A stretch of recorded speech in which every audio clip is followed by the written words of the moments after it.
Hey, welcome. I'm Jenna Nicole, and on my YouTube channel, I love to post about astrology, so go ahead and subscribe if you haven't already.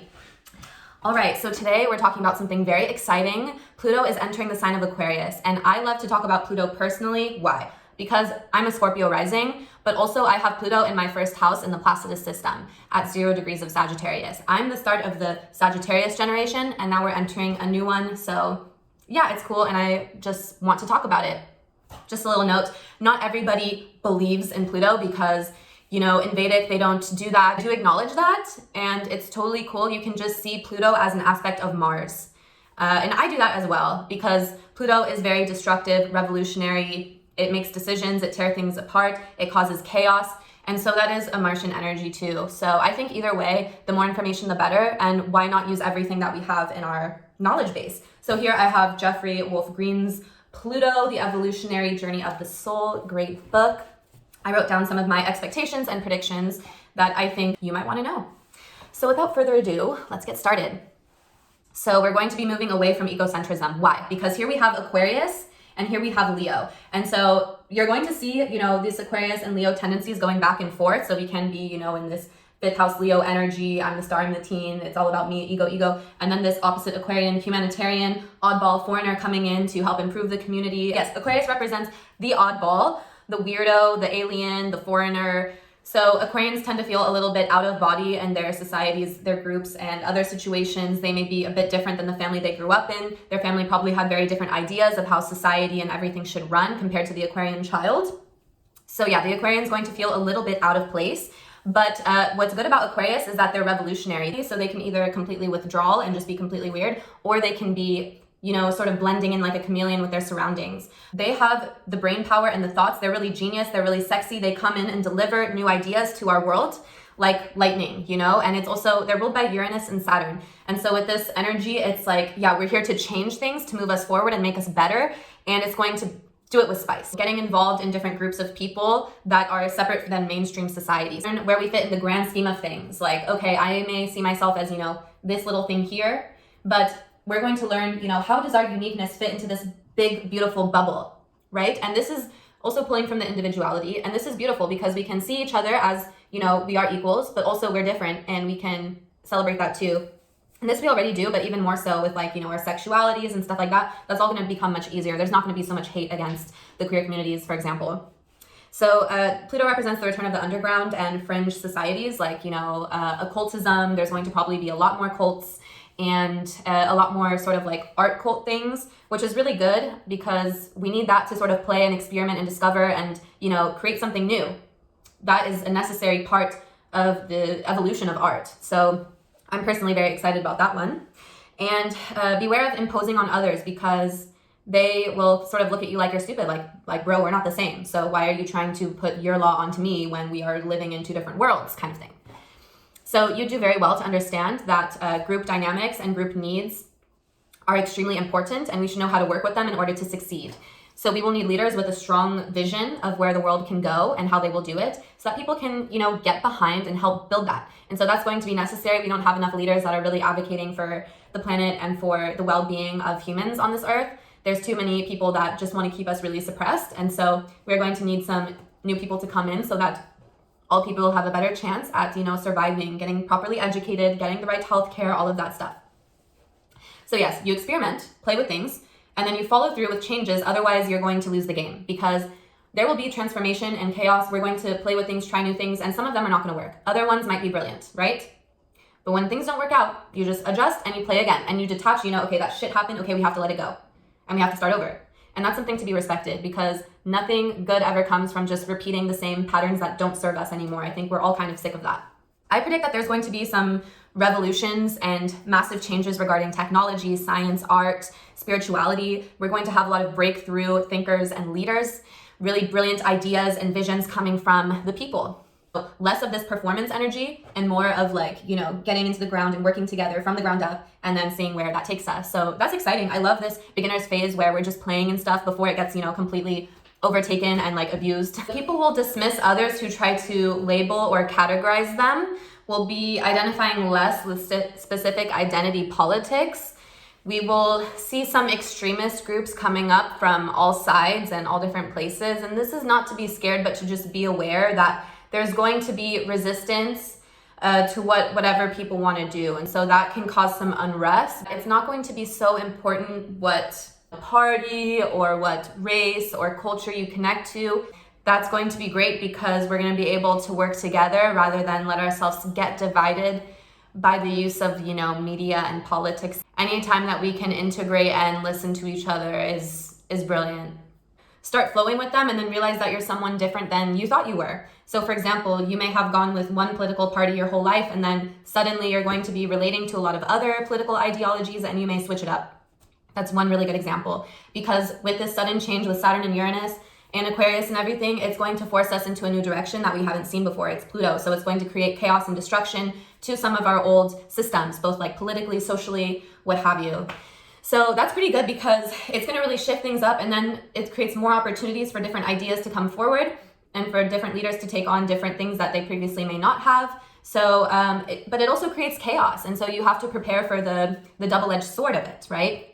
But I think for some countries, it's not always a bad thing that, they sort of break up the parties or break up the ideas and see every issue separately and not just combining them into this party represents that party represents that, because we can have a different opinion on every issue and the Aquarian's going to recognize that. So that's a really important point. I've already felt this in my life before this even started. A lot of you would have already felt these changes because the generation doesn't just switch overnight. It's been happening. And people will have this feeling of being confined by society. And so what they'll do is like go into subcultures, little holes in the internet, or meet up in these spaces of different types of people to like meet like-minded people. Because the internet, for example, is a very judgmental place. We cannot talk about all the things we want to talk about on there without facing consequences, right? So we go into these little bubbles that we can, communicate, share, and that way we're not interrupted by mass media propaganda. We're going to see movement into subcultures potentially fighting each other. Artists and other workers will learn how to protect their work from getting stolen or colonized. And this is why these, little subcultures and groups meeting outside of the internet is going to be really good, because there you can properly charge for your work and properly teach people without just getting, your ideas stolen. So this is very beautiful, especially because I'm an artist and I know how shit goes. So that's very important. And as far as emotional intelligence, I think we're going to learn how to easily get rid of unwanted patterns or traits detaching from disease and bad habits that perpetuate unwanted circumstances. For example, cutting the food out you need to cut out, or whatever it may be. Our collective beliefs and laws will become questionable and threatened, and we're going to really see people needing to shift, and we're going to be putting politicians and leaders in the hot seat to sort of have them explain their situation away, because we're not buying it anymore. And the truth needs to come out. So I think we're going to be learning more and more truths about how things run. And it's going to be good because it's like we got to air some laundry out here. Yeah, so some people may feel that they no longer have anything to give to capitalism. I briefly mentioned that. You may see people moving to villages, doing permaculture, creating their own societies, homesteads, more or less dropping out of society. But the thing is with this, there's going to be some resistance to that because people want to control you with things. And so we're already seeing, some people buying certain things and securing certain things before, we don't really have so much money to do that kind of thing anymore. So it's a really good thing if you have an idea and you want to do it and you want to stick to it and write it out and that's your life, absolutely do it. So yeah, be aware, some rich people might buy all the land first or whatever. So yeah, careful. So Pluto and Aquarius is encouraging us to welcome transformation with how we relate to each other, our society, and our planet. Why are you still buying plastic balloons? Why hasn't this country banned the use of new plastic or something? We're doing some stupid shit that can go. As humans, we have egos, and so we want to feel unique, different. We want to be the only one, doing the best, right? So we tend to shoot each other down for that, and this is Aquarius pulling from the opposite side of Leo. If you don't check your own ego, you'll probably get into some pretty bad fights, or you may experience some kind of social downfall. You would do well to understand group dynamics and group needs. So it's important that you know what the collective needs to succeed. And yes, we will need strong leaders with a strong vision of where we're going next. So we play with things, we try them, we see what doesn't work, and we make adjustments. And Aquarians adapt, they adapt, they're fast, they're made of air, Of course, it can be very cold and icy and you can feel really alone. No one will understand you. You're like, oh my God, I got heartbroken. It's so sad. And everyone's like, oh, well, the next one will, you could fuck tonight if you want. You can fuck tomorrow if you want. It's like, okay, yeah, but like, my whole heart is bleeding. Come on, people. And they're like, well, you're wasting time.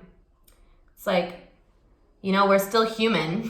We have an opportunity to understand what makes us different and unique, how to celebrate and enjoy that in a way that's healthy for ourselves, others, and all life. Stop depending on mere mortals to fulfill you and make you feel comfortable in your own skin, because people are not going to understand you. They're not going to wait for you. They're going to be very cold and detached, as they already are. So if you're going through something, they're like, okay, are you with our program or not? Like, are you serving us or not? Are you interested or not? Like, let's get to it, right? So you have to depend on yourself. You may feel really alone on something in a view. You may be a part of a group that has a totally different opinion on something than you do. And you have to be used to being that person, because we're all different and we all have different views. So this is really essential. Like, get used to being alone on certain ideologies and whatever. It's good to talk with people, but just be aware of putting yourself in a vulnerable situation. We are all seeing things differently. And as soon as people sort of realize that, they're going to, not be repeating and spewing everything they see on whatever news channel they listen to of their choice, So yeah, and it's good, it's fine. Another thing about the queer community, it's going to be very normal to be, bisexual, pansexual, gay, lesbian, straight, non-binary, trans, I don't know, all of the things. It's all going to be okay. Like, this is just a unique detail of who we are and who we feel like at the moment. And that's something to, celebrate. It makes us unique and different in a world where, there's 7 billion of us. We need some differences going on. And we need the variety to be exciting. This is the variety of life, and it's beautiful. And so I really hope that you stop being hateful against people of the queer community and of other races, because really every skin color is beautiful. And I know that, people are tired of hearing that and everything, but people need to be reminded that, like, we want all of this variety. Use your genius. Aquarius is very smart. Use your brains. I mean, it sounds obvious, but like, I feel like sometimes I definitely, as a, having Venus and Mars in Cancer, I get emotional about things, and it really puts me in a better position to take a more like air sign approach to life, to like balance out the emotional energy. And it's okay. We're going to feel emotional when shit goes down and we experience tragedy and stuff like that, as we will in every generation and in every, period. There's going to be things, but we can get through it. Sorry, this is sliding. But we can get through it, yeah? We're fine. We can do this. I feel like I didn't mention enough the technological aspect of it. We're going to see a lot of technology, get created and die and all of that. We're going to have some new technology that really changes us again, like similar to how the iPhone changed us back in the day. And then make sure you keep your boundaries with technology always, and help your children and friends to keep their boundaries as well. And be reminded that it's always good to take a break. And we're going to see technologies that could potentially save our species and other species on the planet, like coral and other things, and that, we should really look into supporting such companies and industries. So that is what I have to say for Pluto and Aquarius. I really thank you for joining me today. Like this video and subscribe if you want to, of course. And I'm here, I do astrology readings, so just let me know if you're interested. I would love to help you. All right, bye.